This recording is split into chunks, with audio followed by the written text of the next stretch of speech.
I didn't realize I was living in a prison until someone quietly handed me the key. The strange part? The door had never been locked. For years, I thought I was just being careful, thoughtful, protective of my own peace. I told myself that avoiding certain conversations, certain memories, certain people was maturity. I believed distance was strength. That belief shaped almost every decision I made. I worked a stable office job in a marketing firm downtown. Nothing glamorous, just predictable routines. Morning coffee, inbox cleanup, weekly meetings where everyone nodded more than they spoke. I liked it that way. Predictable felt safe. Safe felt controlled. At home, my life looked fine from the outside. I had friends, I visited family on holidays, I responded to texts, I showed up when I had to. But I always kept something back. I never shared too much, never let anyone see the parts of me that felt uncertain or hurt. I remember thinking, people don't need to know everything. It's better this way. What I didn't realize was that I wasn't protecting myself from others. I was protecting myself from feeling. There was one person at work who unsettled me in a quiet way. Her name was Rachel. She wasn't loud or overly friendly. She just had this habit of asking simple questions that felt personal.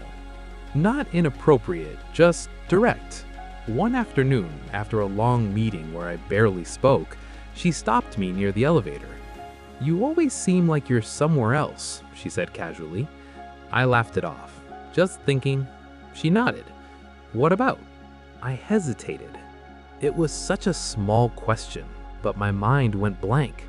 I realized I didn't want to answer, not because I couldn't, but because it felt exposing. "Just stuff," I said. She didn't push, just smiled politely and stepped into the elevator. But that moment stayed with me longer than it should have. Why did such a normal question feel threatening? Over the next few weeks, I noticed something about myself. Every time a conversation drifted toward anything emotional, family, relationships, disappointment, I subtly redirected. I became the listener, the advisor, the calm one. I convinced myself it was empathy, but if I was honest, it was avoidance. The subtle mystery started to build in my own head. Why did I feel uncomfortable when people got close? Why did I always assume that opening up would lead to judgment, rejection, or weakness? There was no dramatic trauma I could point to, no big betrayal, just small memories. A childhood moment where I was told to stop being sensitive. A teenage argument where my feelings were dismissed as overreacting. An early relationship where vulnerability was used against me during a breakup. None of these were catastrophic, but together they formed a quiet belief. Expressing emotion leads to pain. So I built walls, logical walls, reasonable walls. I told myself they were healthy boundaries. Then one evening, something small happened that changed everything. My younger brother called me out of nowhere. We weren't extremely close, but we talked occasionally. That night, his voice sounded different, slower. He told me he was going through a rough time. Job stress, relationship tension, feeling lost. As he spoke, I shifted into my usual role, problem solver. "Have you tried updating your resume? Maybe you're overthinking it. It'll pass, just focus on what you can control." I heard myself saying these things, calm, rational, practical. There was a pause on the line. Then he said something that caught me off guard. I didn't call for solutions. I just didn't want to feel alone. Silence. I felt something uncomfortable rise in my chest. For a moment, I didn't know what to say, not because I lacked advice, but because I suddenly realized I didn't know how to just sit with someone's feelings. And maybe I didn't know how to sit with my own. That night, after we hung up, I couldn't sleep. I kept replaying his words. I just didn't want to feel alone. I asked myself a question I had avoided for years. When was the last time I allowed myself to not feel alone? Not by distracting myself, not by staying busy, but by actually letting someone see what was going on inside. The answer was uncomfortable. I couldn't remember. That realization was a turning point. It wasn't dramatic, no big event, no confrontation, just awareness. I started noticing how often I shut down small emotional moments. When a friend talked about disappointment, I rushed to fix it. When someone shared something vulnerable, I nodded but kept my own walls intact. I wasn't cold, I was guarded, and I called it strength. The more I reflected, the more I saw the pattern. I had built an emotional prison out of assumptions. If I open up, I'll lose control. If I show weakness, I'll be judged. If I rely on someone, I'll be disappointed. But these weren't facts, they were conclusions based on selective memories. One afternoon, Rachel and I were grabbing coffee after work. We had been collaborating on a project, and somehow the conversations had become more relaxed. She mentioned feeling overwhelmed by caring for her mom who had recently gotten sick. Normally, I would have responded with advice, something practical. Instead, I tried something different. I said, "That sounds heavy." She nodded, her eyes softened. "It is." There was a long pause. And then, without planning it, I said, "I'm not great at talking about this stuff. I usually avoid it." She looked at me surprised, but not judgmental. "Why?" she asked gently. I could feel the familiar instinct to deflect, but I stayed. "I think I'm scared of saying the wrong thing or feeling too much." There it was, honest, simple. She didn't analyze me, didn't give a speech. She just said, "That makes sense." That response hit me harder than any criticism ever had. It makes sense. Not "you're wrong," not "that's unhealthy," just understanding. That small moment shifted something in me.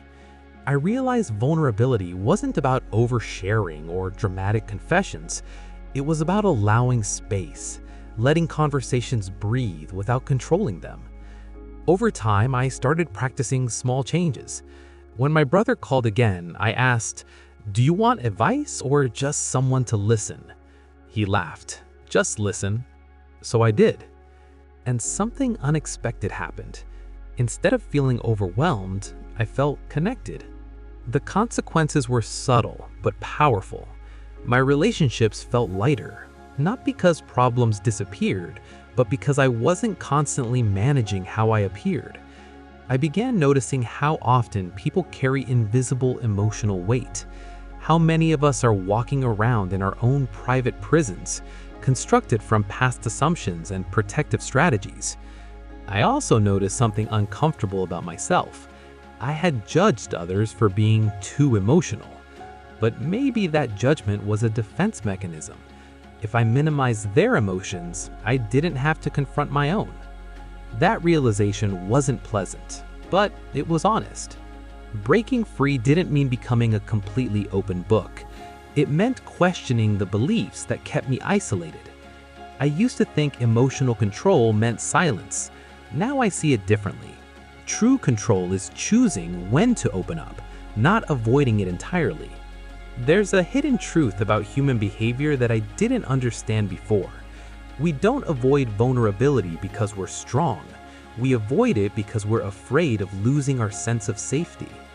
But safety without connection becomes loneliness. And loneliness, even if it's quiet, is heavy. Looking back, my emotional prison didn't have bars. It had logic. It had reasonable explanations. It had a convincing story about independence and self-protection. That's why it was so hard to see. The door was never locked. I just never tested the handle. Now when I feel that familiar discomfort during personal conversations, I pause instead of retreating. I ask myself, what am I protecting right now? Sometimes the answer is valid. Sometimes boundaries are necessary. But other times, the answer is fear. And fear, I've learned, isn't always a warning sign. Sometimes it's an invitation. An invitation to shift perspective, to challenge assumptions, to question the quiet narratives shaping our decisions. Breaking free didn't require a dramatic breakthrough. It required awareness. It required admitting that my version of strength was incomplete. There's something strangely freeing about realizing you were wrong about yourself. Not in a shameful way, in a clarifying way. I'm still learning, still catching myself when I hide behind logic instead of honesty. But now I see the pattern, and seeing it changes everything. Because once you notice the walls you built, you can decide whether they're still necessary.